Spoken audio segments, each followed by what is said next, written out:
We're joined now by journalist and film critic Olivia Cole, who's with us in the studio. Afternoon to you. Good What afternoon. do you think? Well, looking at the clips of the King's speech there, the story really becomes more and more hilarious. David Cameron appears to be saying British films should concentrate on being commercial. Now, obviously, the King's speech did extraordinary box office last year, but if you look at the pitch, a film about two eccentric characters, one with a speech impediment, that to me doesn't sound like box office gold. And one of the brilliant things about British filmmakers is that they often go for these idiosyncratic, unusual stories, which once made, helped with government funding, go on to go around the world. People want to see these movies. So has anyone in the film industry got the formula? I mean, they got it right. No, didn't they? I mean, if we King's had speech the and magic In-Betweeners did well formula, as well. there would be blockbusters once a week. Making films is alchemy. It's not like building high-speed train networks. It's a precise science. You talked about the King's speech not being kind of, an unlikely winner. Yes. I mean, you could say the same about, the story of Queen Victoria and John Brown, played by Billy Connolly. I mean, it was a fantastic success. Absolutely. If it's royal family, there's going to be a certain appeal.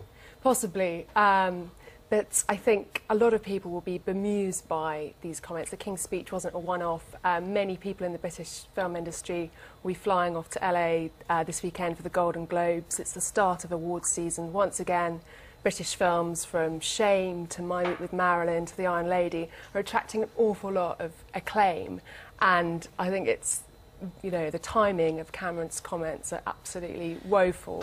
And thinking about what he said, if you are only going to give funding to films based on what profit you think they're going to make, and you're saying that probably the King's speech wouldn't have gotten funding. No, absolutely. What would then? What would? That is very hard to predict. To use the word commercial implies that British filmmakers should be trying to make, Mission Impossible or The Smurfs. These are not our areas of speciality. But you can see a point, can't you, that there are certain films that have been funded, that are really depressing in the extreme.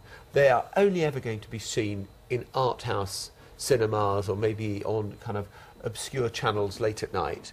And that those are the sort of films that, do you know what, there are enough of those around.